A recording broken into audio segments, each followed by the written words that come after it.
नमस्कार, आप देख रहे हैं वर्ल्ड नाउ। मैं हूं आपके साथ विवेक शांडिल्य। वर्ल्ड नाउ में हम आपको बताते हैं देश दुनिया की बड़ी हलचल, पूरी दुनिया में क्या चल रहा है, कौन किसके खिलाफ है, कौन किसके साथ है, कौन किसके खिलाफ जंग की तैयारी कर रहा है, कौन किसके खिलाफ मोर्चा खोल रहा है, रणनीति के एजेंडा क्या है, कूटनीतिक चालें क्या चली जा रही हैं। वर्ल्ड नाउ में जो खबरें आज हम लेकर आए हैं, सबसे पहले उसकी एक झलक देख लेते हैं, एक ग्लिम्स आपके सामने रखते हैं। अमेरिका में एक नए तानाशाही का उदय हो रहा है। अमेरिकी राष्ट्रपति एक के बाद एक ऐसे फैसले ले रहे हैं जो दुनिया भर में चर्चा बटोर रहे हैं। लेकिन इस बीच खबर यह है कि अमेरिका और रूस के बीच चल रही तनातनी के बजाय अब यह तनातनी बढ़ती जा रही है। अमेरिकी राष्ट्रपति डोनाल्ड ट्रंप ने रूस के खिलाफ कड़े प्रतिबंधों से जुड़े एक बिल को मंजूरी दे दी है। इस बिल में रूस से तेल खरीदने वाले देशों पर, खासकर भारत, चीन और ब्राजील पर 500% टैरिफ का प्रावधान किया गया। बिल का नाम है सैंक्शनिंग रशिया एक्ट 2025। इसका मकसद उन देशों पर दबाव बनाना है जो यूक्रेन युद्ध के बीच रूस से सस्ता और कच्चा तेल खरीद रहे हैं। अमेरिका का आरोप है कि इससे रूस को युद्ध लड़ने में मदद मिल रही है। इसके बाद डोनाल्ड ट्रंप के एक ऐसे फैसले की बात करेंगे जिसमें दुनिया को तगड़ा झटका दे दिया है। दुनिया को शांति का ज्ञान देने वाले डोनाल्ड ट्रंप अब अंतर्राष्ट्रीय संगठनों से दूरी बनाने लगे। अमेरिकी राष्ट्रपति डोनाल्ड ट्रंप ने एक ऐसे बिल पर साइन किया है जिससे अमेरिका एक साथ 66 अंतर्राष्ट्रीय संगठनों को छोड़ रहा है। इसमें भारत ने जो एक संगठन बनाया था, इंटरनेशनल सोलर अलायंस, उससे भी बाहर निकलने की घोषणा अमेरिका ने कर दी है, जिसमें 35 गैर संयुक्त राष्ट्र संगठन है और 31 संयुक्त राष्ट्र की संस्थाएं शामिल हैं। तो क्या यूएन को भी बड़ा खतरा है? क्या यूएन भी अब शटर डाउन की ओर जा रहा है? यूएन के दरवाजे बंद होने वाले हैं। व्हाइट हाउस और स्टेट डिपार्टमेंट के मुताबिक ये संगठन अमेरिकी हितों के खिलाफ है। इनमें पैसों की बर्बादी होती है। इसके अलावा ये गैर जरूरी और खराब तरीके से चलाए जा रहे हैं। इस कदम को ट्रंप अमेरिका फर्स्ट नीति बता रहे हैं, जो वैश्विक संस्थाओं से दूरी बनाने पर जोर देती है। अमेरिका भारत की पहल से बने संगठन इंटरनेशनल सोलर अलायंस को भी छोड़ रहा है। इसे 2015 में प्रधानमंत्री मोदी और तत्कालीन फ्रेंच राष्ट्रपति फ्रांसवा ओलांद ने पेरिस जलवायु सम्मेलन में शुरू किया था। तो सवाल यह है कि अमेरिका इन संगठनों से दूरी क्यों बना रहा है? इस सवाल का जवाब आज हम आपको वर्ल्ड नाउ में देंगे। फिर वर्ल्ड नाउ में बात करेंगे अमेरिका के राष्ट्रपति डोनाल्ड ट्रंप के दूसरे कार्यकाल की। क्या यह सिर्फ पॉलिटिक्स है या बिजनेस अपॉर्चुनिटी भी? एक रिपोर्ट आई है जिसमें कहा गया है कि 2025 में डोनाल्ड ट्रंप ने अपनी और अपनी फैमिली का बिजनेस बढ़ाया, रिश्तेदारों के हाथ में बड़े बड़े कॉन्ट्रैक्ट दिए, रिश्तेदारों को बड़ी बड़ी कंपनियां दी, बड़े बड़े डील अलग अलग देशों से करवाए, सरकारी पावर का इस्तेमाल परिवार के बिजनेस के लिए किया। तो क्या ट्रंप अमेरिका चला रहे हैं या ट्रंप ब्रांड चला रहे हैं, या ट्रंप ब्रांड को प्रमोट कर रहे हैं? अमेरिकी ये पूछ रहे हैं कि क्या वो अमेरिका को आगे बढ़ाना चाहते हैं या ट्रंप एंड फैमिली को आगे बढ़ाना चाहते हैं। इस बात को लेकर भी बहुत विवाद है।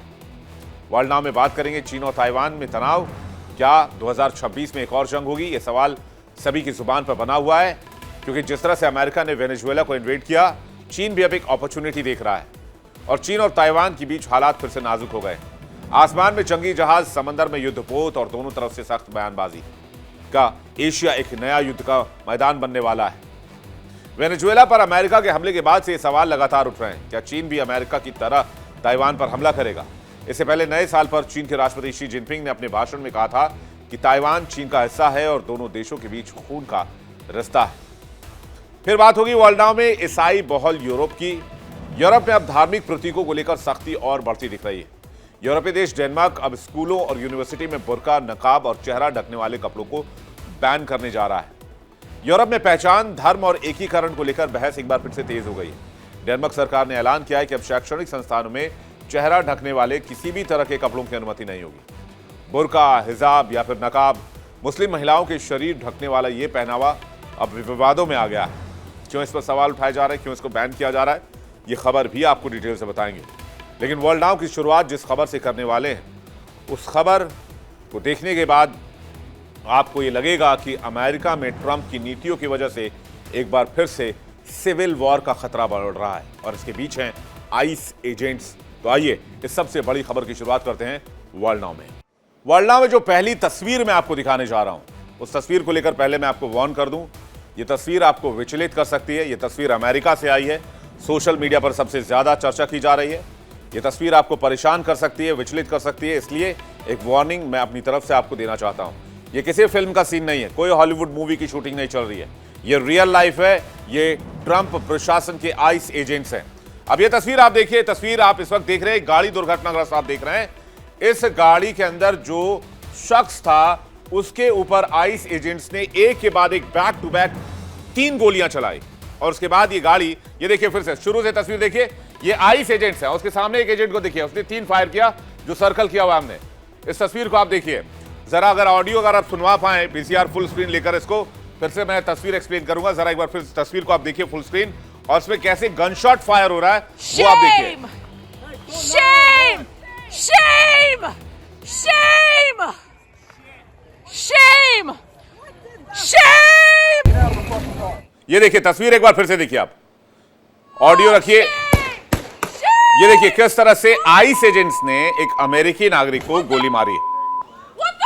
ये तस्वीर इस वक्त पूरी दुनिया में हाहाकार मचा रहा है। और वो गाड़ी आगे जाकर जब वो शख्स जिसको गोली लगती है उसकी मृत्यु हो जाती है, तो वो गाड़ी आगे जाके आउट ऑफ कंट्रोल होती है और दूसरी कार से टकरा जाती है। और जब वो शख्स आइस एजेंट वापस आता है तो उसके लिए वहां के लोग शेम शेम का नारा लगा रहे हैं।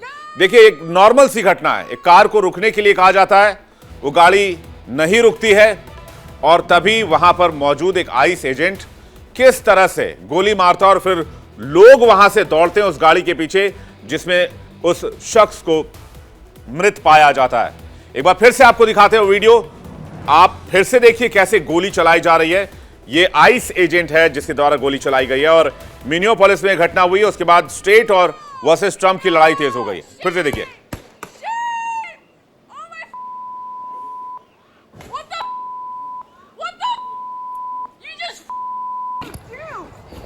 You!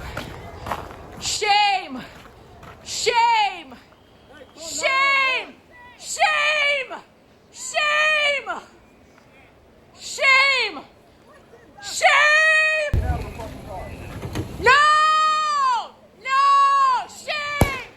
Shame! Oh my! What the? What the? You just you! Shame! Shame! Shame! Shame! Shame!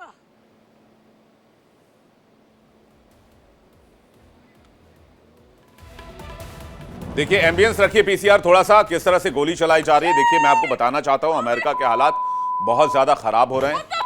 America के सड़कों पर केओस है। इस घटना के बाद पूरे अमेरिका में ट्रंप के खिलाफ विरोध प्रदर्शन शुरू हो गए हैं।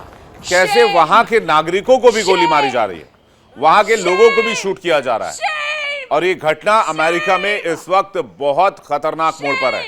अमेरिका के अंदर ट्रंप का विरोध बहुत खतरनाक मोड़ पर है। कैसे यहां पर गोली मारी गई, जरा फुल स्क्रीन इसको एक्सप्लेन करते हैं। जरा फुल स्क्रीन वॉल पर इस तस्वीर को लीजिए पीसीआर। कैसे वहां पर एक गाड़ी को रोकने की कोशिश होती है और उसके बाद वो गाड़ी वाला नहीं रुकता और उसके बाद एक के बाद एक 3 शॉट फायर किए जाते हैं और गोली मार दी जाती है उस अमेरिकी नागरिक को। ये वही शख्स है जिसने गोली चलाई और इसको लेकर वहां के लोग काफी आक्रोशित नजर आते हैं। आप फिर से इस पूरी तस्वीर को देखेंगे तो आपको नजर आएगा एक गाड़ी को रोकने की कोशिश की जाती है। देखिए गाड़ी को रोकने की कोशिश, किस तरह से गाड़ी को रोकने की कोशिश की जा रही है, उसका दरवाजा खोलने की कोशिश की जा रही है। लेकिन शायद वो जो गाड़ी में शख्स था वो डरा हुआ था और अगर वो वहां से गाड़ी निकालना चाह रहा था तो क्या वहां उसे गोली मारने की परमिशन ली गई थी? इस तरह से क्या किसी को बीच सड़क पर गोलियों से भूना जा सकता है? और ये आइस एजेंट्स है। आइस मतलब समझते हैं आप, इमिग्रेशन और जो कस्टम एनफोर्समेंट डिपार्टमेंट है अमेरिका का, उसके एजेंट्स हैं जो वहां की ट्रंप प्रशासन के अंतर्गत आते हैं। इनका स्टेट से लेना देना नहीं है, लेकिन जिस तरह से गोली मारी गई है वो सबसे ज्यादा चर्चा में है। अब मैं आपको बताता हूं पूरी कहानी क्या है। इमिग्रेशन पॉलिसी को लेकर इस वक्त डोनाल्ड ट्रंप पर सबसे ज्यादा सवाल खड़े हो रहे हैं। और ये जो तस्वीर सामने आई 3070 में लीजिए, ये मानवाधिकार के सबसे बड़े दावे करते हैं ये लोग, लेकिन बीच सड़क पर जमीन पर अमेरिकियों को ही गोली से भूना जा रहा है। तो इमिग्रेशन के नाम पर अमेरिका में अब कानून का राज नहीं बल्कि ट्रंप का खौफ है। ट्रंप प्रशासन की नई इमिग्रेशन कार्रवाई से एक अमेरिकी की जान चली गई है। Immigration and custom enforcement ice के अधिकारी एक अमेरिकी को उसकी गाड़ी के अंदर ही गोली मार देते हैं, जो अमेरिका के हालात को बयां कर रहा है। यह तस्वीर हर किसी को चौंका रही है। इमिग्रेशन के नाम पर किस तरह की कार्रवाई की जा रही है। बीच सड़क पर गोलियों से भून दिया जा रहा है। यह बेहद डराने वाली तस्वीर है, क्योंकि यह सिर्फ महिला की मौत नहीं है, उस सिस्टम की सच्चाई है जहां कानून के नाम पर अमेरिकियों को ही गोलियों से भूना जा रहा है। अमेरिकी कह रहे हैं अब अमेरिका आने की कोई आवश्यकता नहीं है, क्योंकि अमेरिका अब अमेरिका नहीं रह गया। इसके बारे में भी आपको डिटेल से बताएंगे, सुनवाएंगे वहां के लेखक, राइटर, पत्रकार क्या कह रहे हैं। लेकिन पहले आप ये देखिए खबर क्या है। अमेरिका का मिनियोपोलिस का रिहायशी इलाका है, मिनीसोटा। बहुत भारतीय भी इस इलाके में रहते हैं। यहां इमिग्रेशन एंड कस्टम एनफोर्समेंट की कार्रवाई के दौरान जो तस्वीर सामने आई उसने पूरी दुनिया को परेशान कर दिया है। रिपोर्ट्स के मुताबिक ट्रंप प्रशासन की सख्त इमिग्रेशन नीति के तहत चल रहे ऑपरेशन में एक महिला को गोलियों से भून दिया गया और उसकी मौके पर ही मौत हो गई। इस वीडियो में साफ देखा जा सकता है कि आईस अधिकारी सड़क के बीच रुकी एक एसयूवी के पास जाता है, ड्राइवर से दरवाजा खोलने को कहता है और उसके बाद खुद गाड़ी का हैंडल पकड़ लेता है। और इस दौरान एसयूवी आगे बढ़ने लगती है, तभी धुआंधार फायरिंग शुरू होती है। एक दूसरा आईस एजेंट वहां पर आता है, हथियार निकालता है और वो अमेरिकी नागरिक को भून देता है।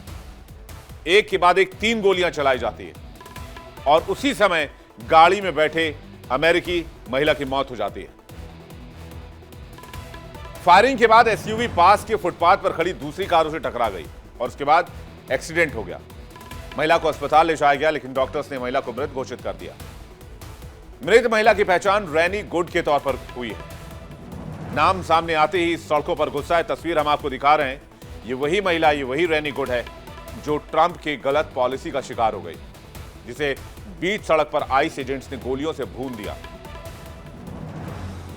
इलाके में तनाव है, विरोध प्रदर्शन तेज हो गए, पुलिस प्रशासन अलर्ट पर है। अब देखिए ये प्रोटेस्ट की तस्वीर इस वक्त आपको दिखाते हैं, जरा ये भी आप फुल स्क्रीन देखिए। इसी इलाके में आइस आउट के पोस्टर्स लहराए जा रहे हैं, ट्रंप गेट आउट के पोस्टर्स लहराए जा रहे हैं, रिमेंबर के पोस्टर लहराए जा रहे हैं। और ये बहुत लेटेस्ट तस्वीरें हैं।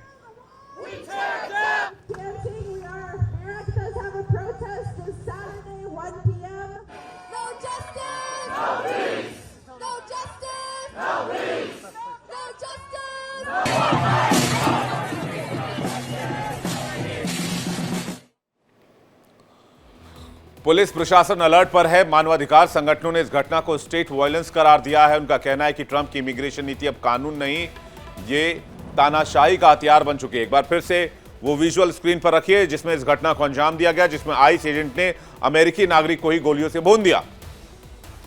और कंटिन्यू ये विजुअल हम आपको दिखा रहे हैं, क्योंकि ट्रंप ना विदेश नीति संभाल पा रहे हैं, ना डिप्लोमेसी संभाल पा रहे हैं, ना इंटरनेशनल रिलेशन संभाल पा रहे हैं, और ना ही उनका देश उनसे संभल रहा है। मानवाधिकारों का दावा करने वाला देश इमिग्रेशन के नाम पर अपने ही लोगों को मार रहा है, अपने ही लोगों की हत्या कर रहा है। मिनियापोलिस में आइस की कार्रवाई के दौरान महिला की मौत पर अब डोनाल्ड ट्रंप का बयान आग में घी डालने का काम कर रहा है। घटना के बाद ट्रंप ने सोशल मीडिया पर कहा कि मैंने ये वीडियो देखा है, ये बहुत डरावना है। और डोनाल्ड ट्रंप ने ना खाता ना वही, जो डोनाल्ड ट्रंप कहे वही सही। दूसरी तरफ उस महिला की फोटो रखिए, उस तस्वीर रखिए जिस महिला की इस दुर्घटना में, इस वारदात में मौत हुई है।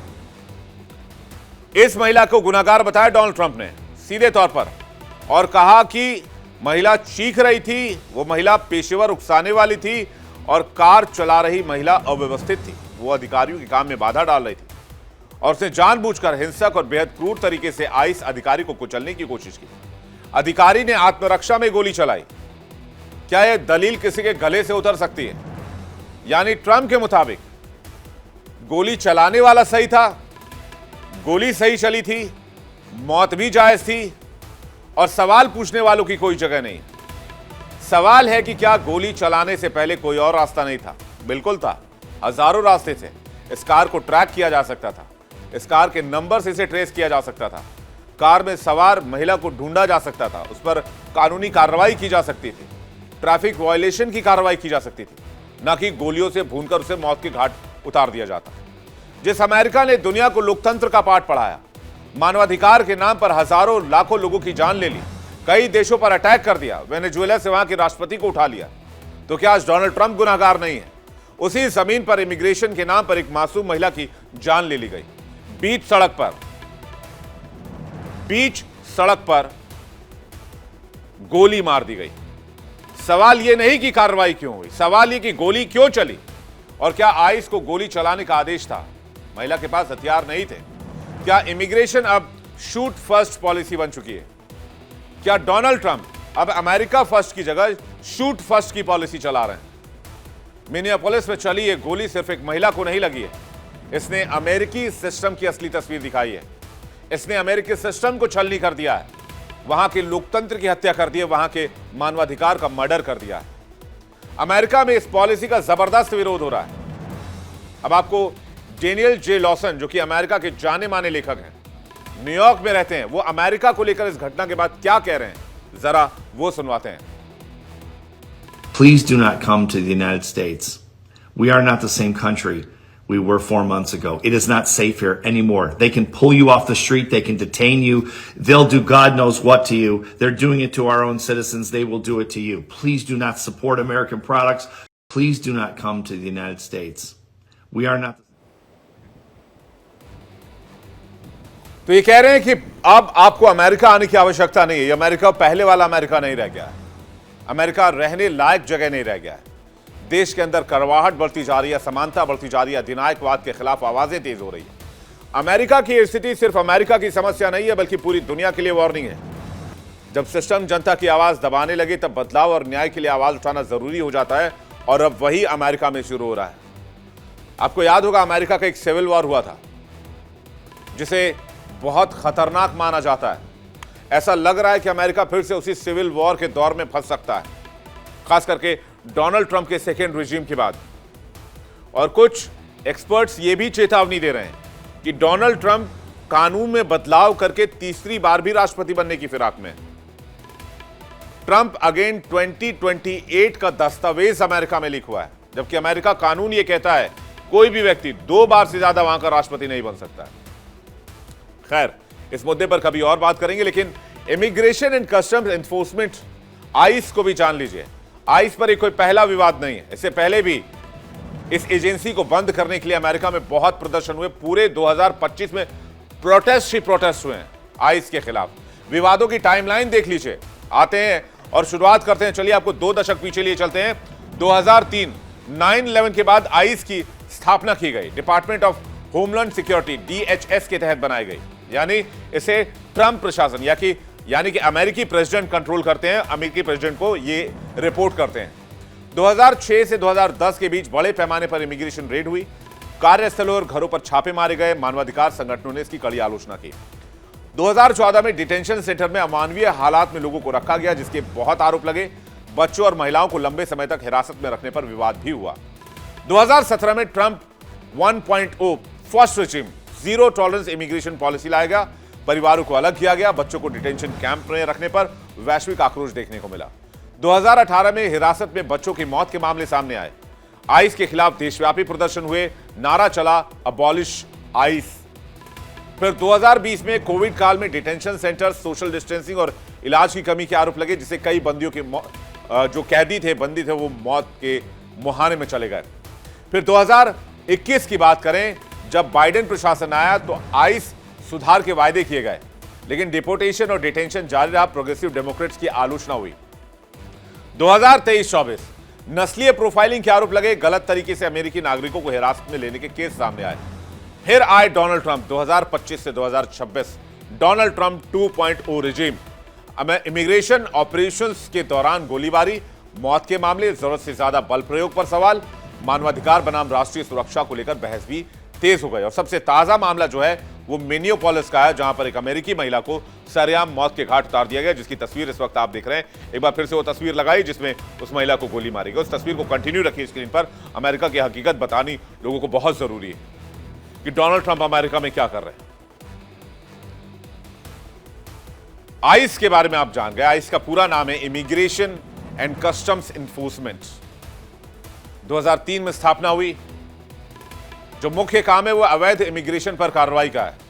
लेकिन क्या बीच सड़क पर अवैध इमिग्रेशन पर इस तरह से कार्रवाई की जाती है? और प्लीज विजुअल वॉल पे रहनी चाहिए। पीसीआर, बार बार रिक्वेस्ट कर रहा हूं मैं आपसे, बगैर विजुअल के वॉल का इस्तेमाल ना करें। खैर, अवैध इमिग्रेशन पर कार्रवाई, गैरकानूनी प्रवासियों की डिटेंशन की गिरफ्तारी और डिपोर्टेशन, इमिग्रेशन कानूनों का प्रवर्तन सीमा के भीतर जांच और छापेमारी, मानव तस्करी, ड्रग्स और फाइनेंशियल क्राइम्स पर कार्रवाई।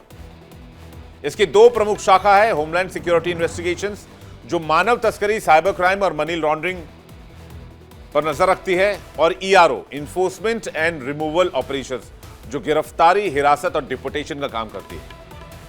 अब इसको लेकर विवाद क्यों रहता है? इसको बंद करने की मांग क्यों उठ रही है पिछले एक दशक से? सख्त छापेमारी, हिरासत केंद्रों में मानवाधिकार उल्लंघन के आरोप, महिलाओं और बच्चों के साथ दुर्व्यवहार के आरोप, यानी कहीं से भी इनकी कोई भी एक्शन को अगर आप उठाकर देख ले तो ऐसा नजर नहीं आता कि इन्होंने मानवाधिकार का उल्लंघन ना किया हो, अमेरिका के लोकतंत्र को खतरे में ना डाला हो। आइस एजेंसी को बंद करने की मांग लगातार तेज हो रही है, लेकिन ट्रंप प्रशासन ने साफ कहा है कि आइस के बिना अमेरिका की सीमाएं सुरक्षित नहीं हो सकती और देश में अपराध बेलगाम हो जाएगा। लेकिन ट्रंप सरकार से अमेरिकी लोगों का सवाल यह है कि क्या इस तरह से अमेरिकियों को गोली से भूनकर देश में जीरो टॉलरेंस की नीति अपनाई जाएगी? ट्रंप सरकार का तर्क है, अगर आइस को खत्म किया गया तो अवैध घुसपैठ पर लगाम टूट जाएगी, अपराधी खुलेआम अमेरिका में घूमेंगे, देश की सीमाएं कागजों तक सिमट कर रह जाएंगी।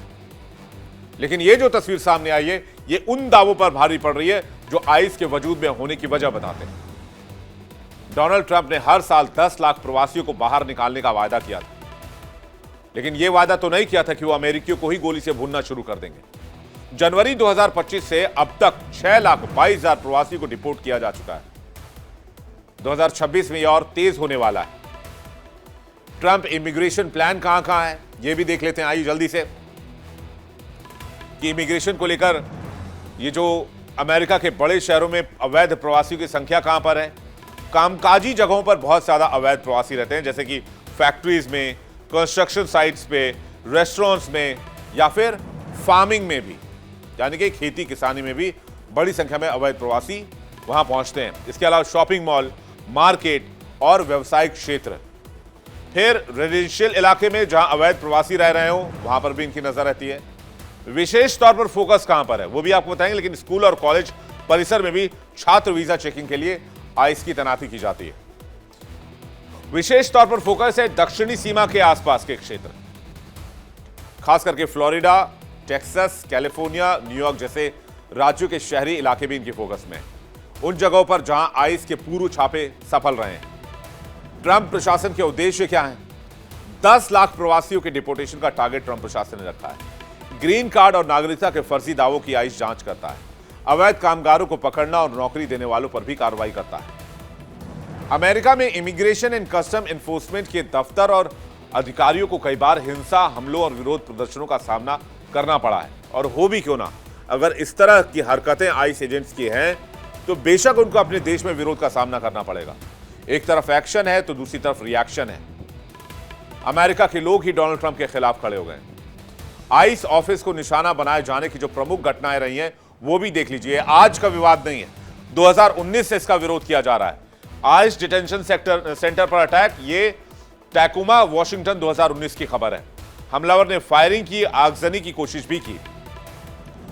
इसके बाद पुलिस मुठभेड़ में हमलावर को मार दिया गया।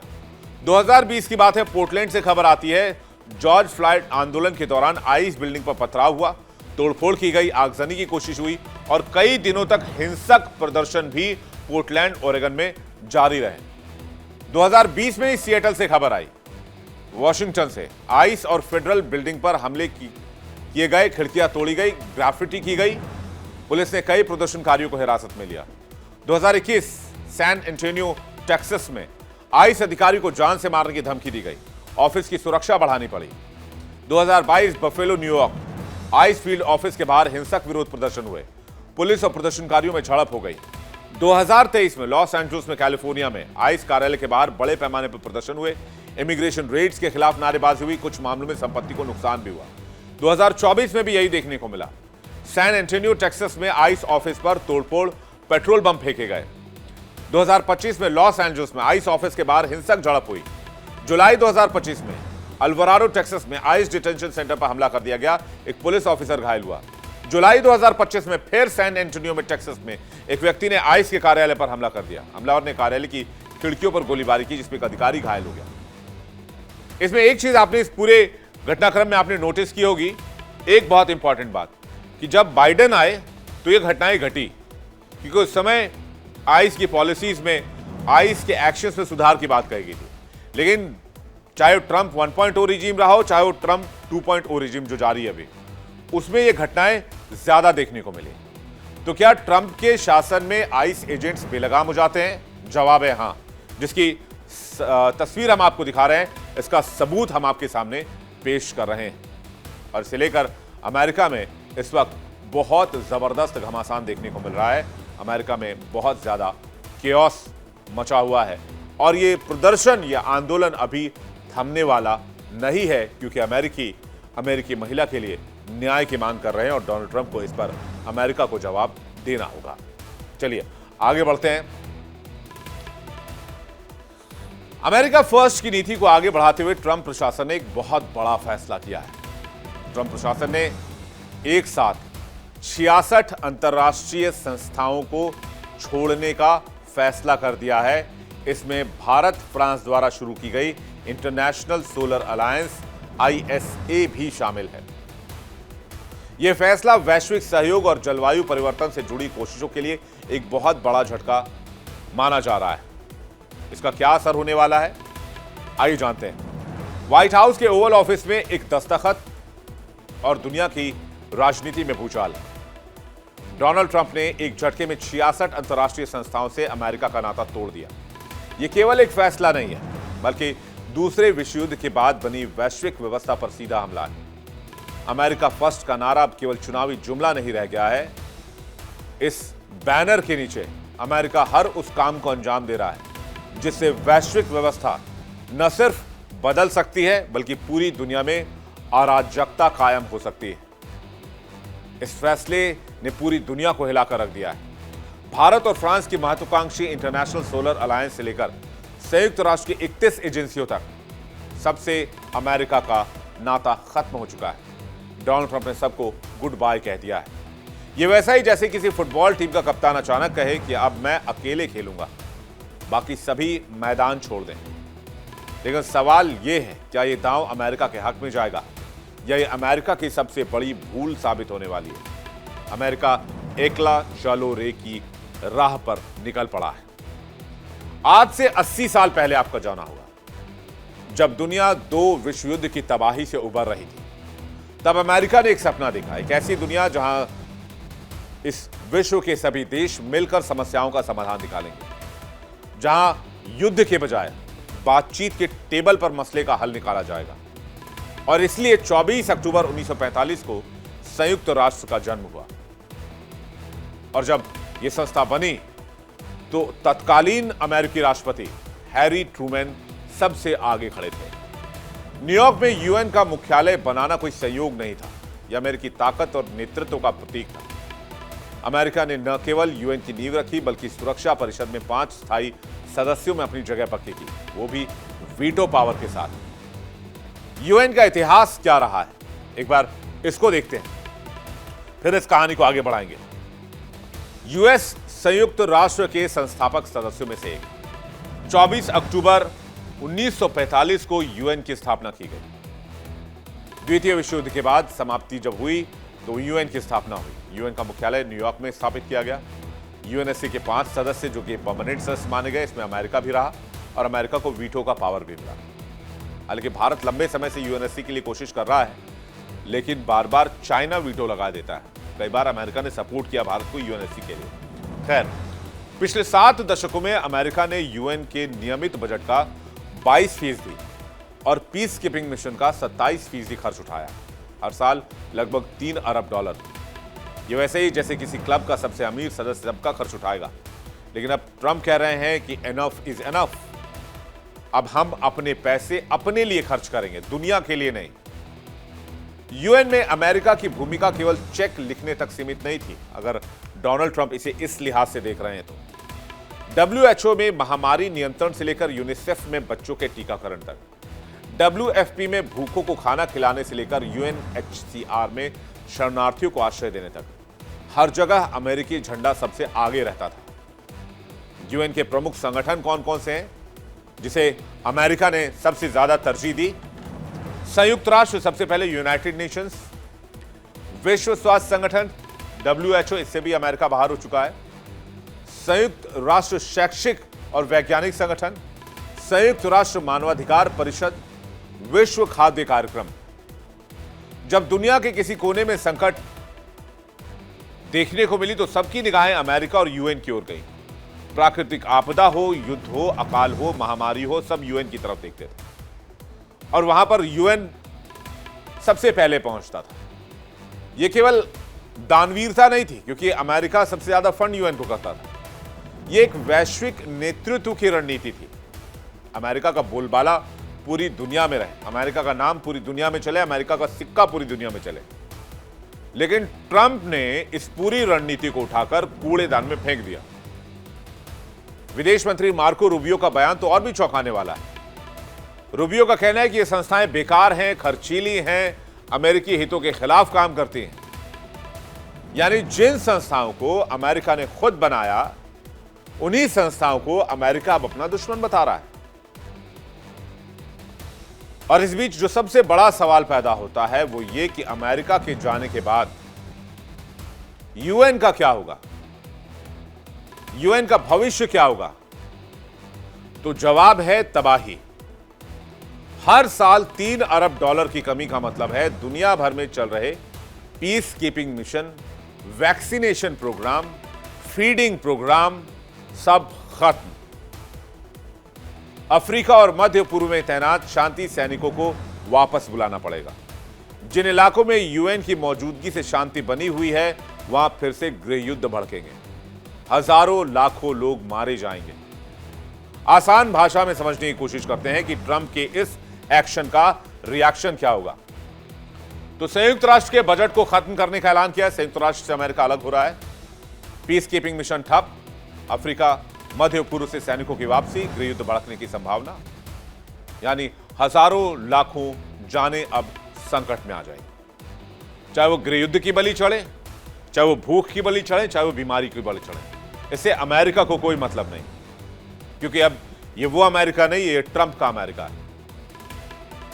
जब दुनिया का सबसे बड़ा प्रदूषक देश जलवायु समझौतों से बाहर निकल जाए, जो सबसे ज्यादा कार्बन एमिशन करता है, हमारे एनवायरमेंट को सबसे ज्यादा नुकसान पहुंचाता है, तो दूसरे देशों को भी बहाना मिल जाता है। कल चीन भी कहेगा, ब्राजील भी कहेगा, सब कहेंगे कि जब अमेरिका को ही पर्यावरण की कोई फिक्र नहीं है, तो हम क्यों पर्यावरण की फिक्र करें, हम क्यों अपनी इकोनॉमी से समझौता करें, हम क्यों नहीं सारा माल बटोरें। यह एक डोमिनो इफेक्ट है जो पूरी दुनिया को तबाह कर सकता है, खत्म कर सकता है। इंटरनेशनल सोलर अलायंस से अमेरिका की विदाई एक बहुत अलग मायने रखती है। यह केवल एक संस्था नहीं है, बल्कि प्रधानमंत्री नरेंद्र मोदी की एक सपना, परियोजना कह सकते हैं आप इसे।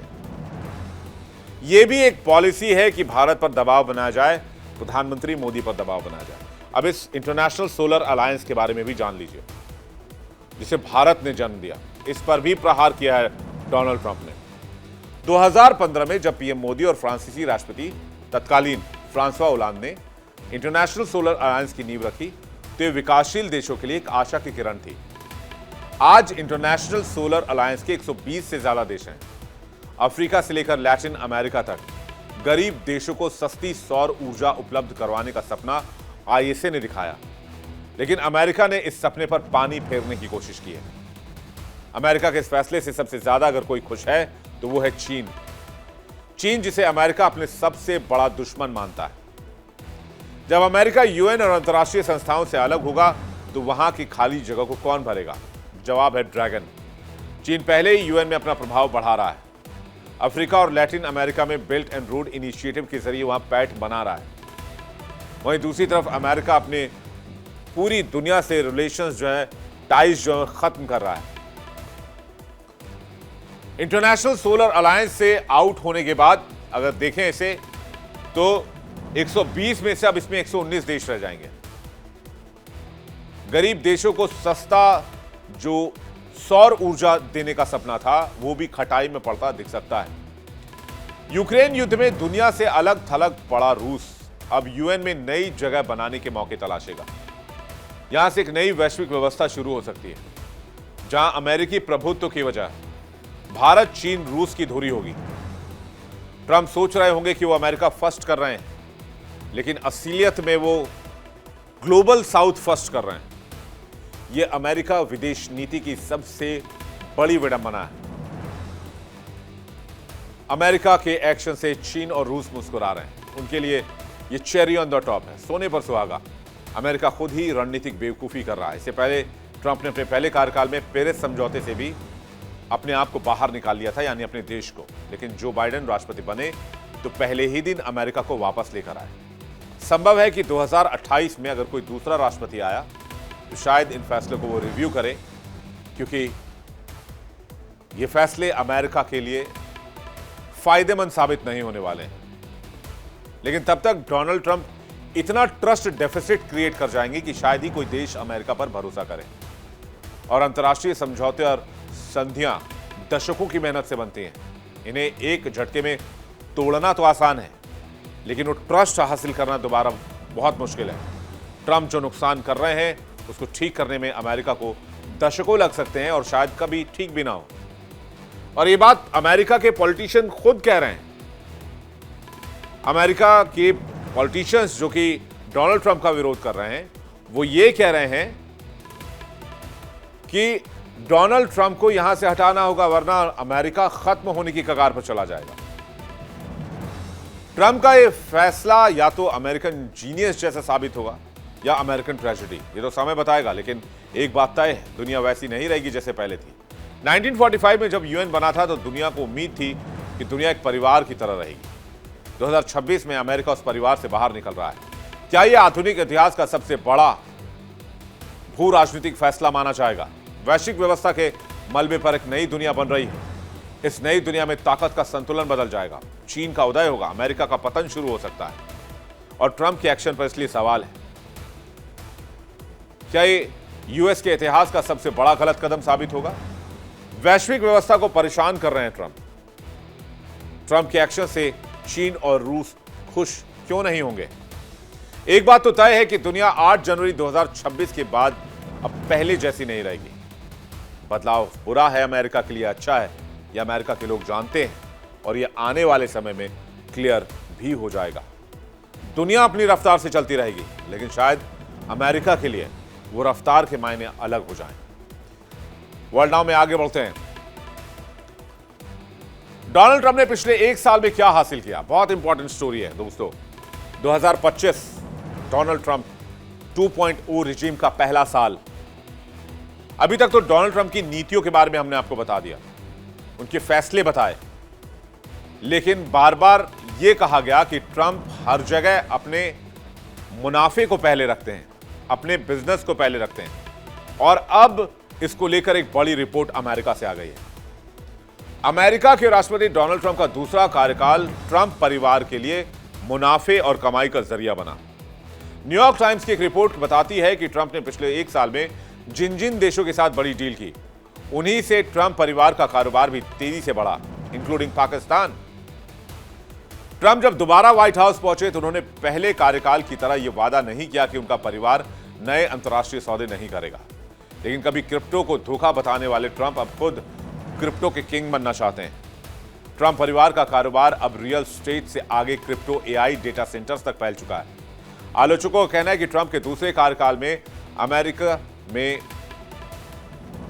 राष्ट्रपति ने अमेरिका के लिए कम, अमेरिकियों के लिए कम और अपने परिवार के लिए ज्यादा काम किया है।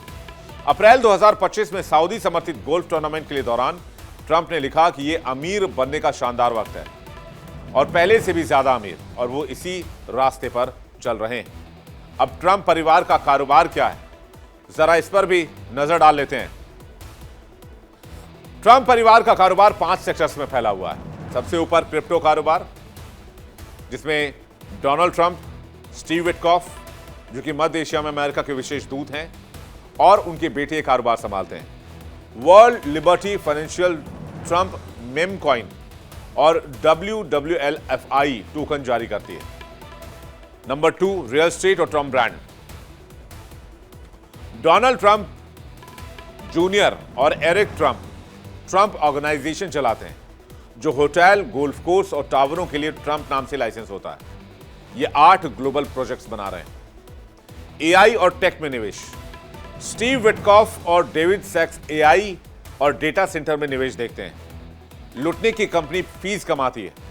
एनवीडिया चिप्स यूएई की G42 को बेचने से नेटवर्क को ज्यादा फायदा मिला है। डिफेंस और tech contracts. Donald Trump junior से जुड़ी कंपनियां ड्रोन और रक्षा तकनीक के ठेका संभालती हैं। पेंटागन से एग्रीमेंट मिले हैं। ट्रंप मीडिया का टी टेक्नोलॉजी से 49,800 करोड़ रुपए का विलय प्रस्ताव हुआ है। फाइनेंशियल और निवेश कंपनियों को भी देख लीजिए। जेरेड कुशनर, जो कि डोनाल्ड ट्रंप के दामाद हैं, वो एफिनिटी पार्टनर्स चलाते हैं और सऊदी अरब और खाड़ी देशों से हजारों करोड़ डॉलर जुटाए हैं। यह पैसा रियल एस्टेट, टेक और डेटा सेंटर प्रोजेक्ट्स में लगाया जा रहा है। यानी ट्रंप ने जब दूसरी बार कार्यभार संभाला तो उन्होंने कहा अमेरिका फर्स्ट, लेकिन 25 के काम को आप देखेंगे तो ऐसा लगता है ट्रंप बोल रहे हैं अमेरिका फर्स्ट, लेकिन उनकी पूरी planning business networking family first की लाइन पर चल रही है। ट्रंप के दूसरी बार राष्ट्रपति बनने के बाद उनकी टीम ने बड़े पैमाने पर चंदा भी जुटाया। न्यूयॉर्क टाइम्स की जांच में सामने आया कि चुनाव के बाद ट्रंप और उनके करीबियों ने करीब $2 अरब यानी 18,000 करोड़ रुपए अलग अलग फंड और योजनाओं के लिए इकट्ठा किए। यह रकम उनके इलेक्शन कैंपेन के लिए जुटाई गई राशि से भी कहीं ज्यादा है। रिपोर्ट के मुताबिक सरकारी कागजात, फंडिंग रिकॉर्ड और कई लोगों से बातचीत करके पता चला कि कम से कम 346 बड़े दानदाता ऐसे हैं जिनमें से हर एक ने $2.5 लाख या उससे ज्यादा का चंदा दिया। इन लोगों से ही करीब $50 करोड़ से ज्यादा की रकम आई। इनमें से लगभग 200 दानदाता ऐसे हैं जिन्हें या जिनके कारोबार को ट्रंप सरकार के फैसलों से फायदा मिला। इनमें सुंदर पिचाई, सत्य नडेला जैसे 6 भारतवंशी बिजनेसमैन भी शामिल। हालांकि रिपोर्ट यह भी कहती है कि साबित करना मुश्किल है कि किसी ने पैसा दिया और बदले में सीधा फायदा मिला। हां, लेकिन इतना जरूर है कि पैसे और फायदों का यह रिश्ता सवाल तो खड़े कर ही रहा है कि Donald Trump make America great again नहीं कर रहे हैं, वो make Trump family richest again कर रहे हैं, make Trump family first again कर रहे हैं। चलिए आगे बढ़ते हैं। अब थोड़ा सा अमेरिका से आते हैं और चीन की तरफ चलते हैं। चीन और ताइवान, क्या 2026 में एक और जंगी मोर्चा होगा? खास करके वेनेजुएला पर अटैक के बाद यह खबर पूरी दुनिया में बहुत तेजी से ट्रेंड कर रही है। चीन और ताइवान के बीच हालात नाजुक हैं। आसमान में जंगी जहाज, समंदर में युद्धपोत और दोनों तरफ से सख्त बयानबाजी, और इस बीच वेनेजुएला पर अमेरिका का हमला। चीन के तेवर बता रहे हैं कि एशिया नया युद्ध का मैदान बन सकता है। जरा तस्वीरें देखिए आप कि किस तरह की तैयारी चाइना इस वक्त कर रहा है, और चाइना अपने फायर पावर से पूरी दुनिया को चुनौती दे रहा है।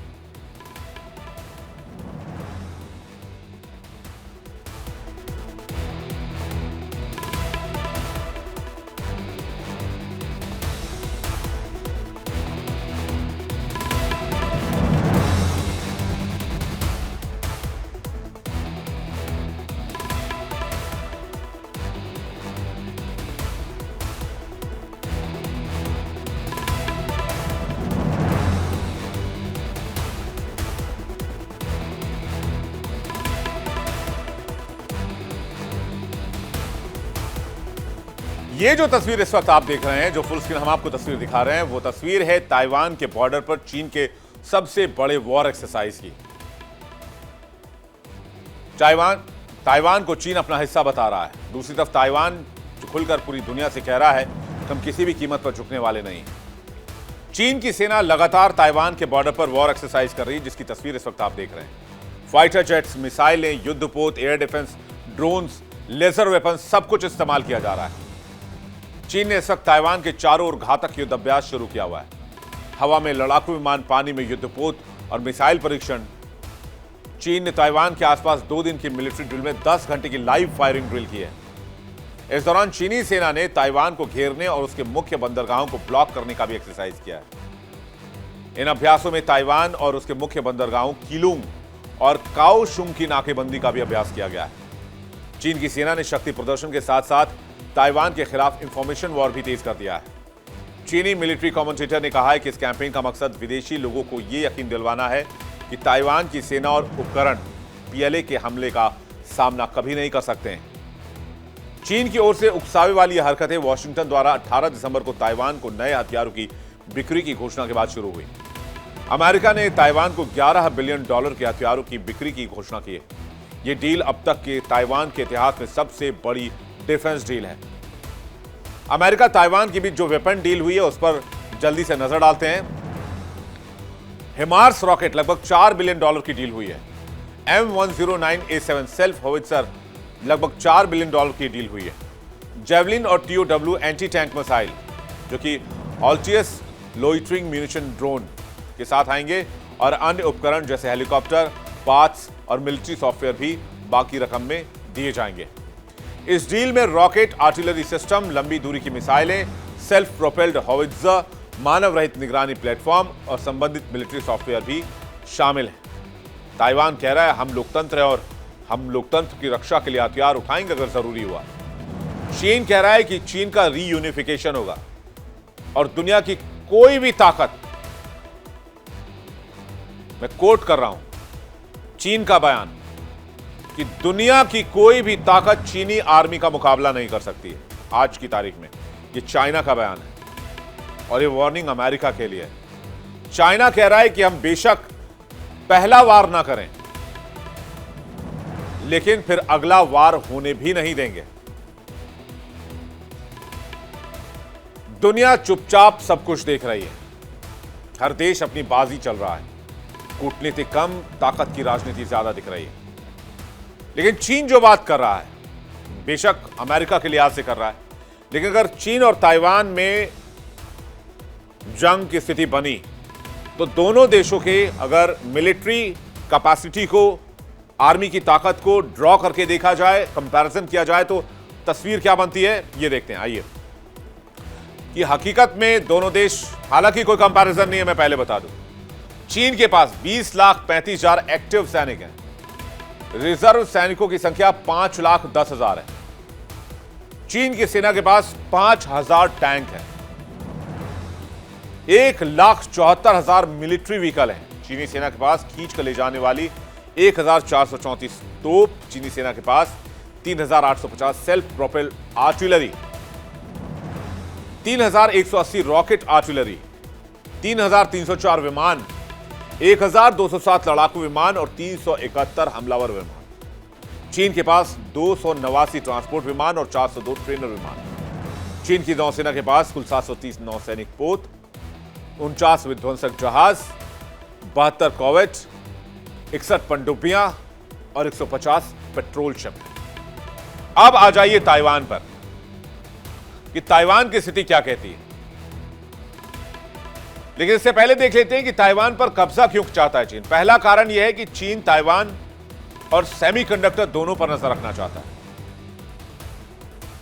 क्योंकि चीन को भरोसा है कि अगर ताइवान की सेमीकंडक्टर्स हथिया लिए तो फिर अमेरिका को रोकना बहुत आसान हो जाएगा। दूसरा कारण, अमेरिका का ताइवान को दिया गया सुरक्षा कवच।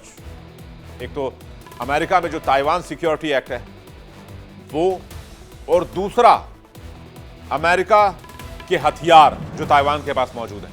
तीसरा कारण, ताइवान के लोकेशन और व्यापार का रास्ता बहुत इंपॉर्टेंट है, इसलिए भी चीन ताइवान को कब्जा करना चाहता है। लेकिन जो पहला रीजन वो बताता है वो ये बताता है कि चीन किसी भी तरीके से ताइवान को अपने हिस्से में लाएगा, क्योंकि वो चीन का ही हिस्सा है। इसे रीयूनिफिकेशन का नाम देता है चीन। चीन की बेवजह सैन्य ड्रिल ने क्षेत्रीय स्थिरता को तार तार कर दिया है। अमेरिका इसे स्पष्ट धमकी बता रहा है। अमेरिकी विदेश मंत्रालय के प्रवक्ता टॉमी पिगॉट ने कहा कि चीन की आक्रामक हरकतें ताइवान स्ट्रेट में शांति और सुरक्षा के लिए न सिर्फ खतरा हैं, बल्कि अमेरिका इसे किसी भी कीमत पर बर्दाश्त नहीं करेगा। यानी एक और जंगी मोर्चा बनता दिख रहा है। अब ये इस साल करे चाइना, 2027 में करे, लेकिन ये कभी भी हो सकता है, ऐसा माना जा रहा है। इस खबर पर हमारी नजर रहेगी। वर्ल्ड नाउ में फिलहाल इतना ही। बारी है इंडिया डेली क्विज कॉन्टेस्ट की। हमारा आज का सवाल है, रूस के रक्षा मंत्री का नाम क्या है? ऑप्शन ए है Sergei Lavrov, option B Andrei Belousov. सही जवाब भेजिए 72407 72407 पर। सही जवाब देने वाले लकी विजेता को मिलेगा शानदार इनाम। और अब बारी है कल पूछे गए सवाल के जवाब देने वाले विनर के नाम का ऐलान का। कल की विनर बनी है लविशा तंवर, पानीपत हरियाणा से। लविशा, आपको बहुत बहुत बधाई। जल्दी आपको दिया जाएगा एक शानदार तोहफा इंडिया डेली की तरफ से।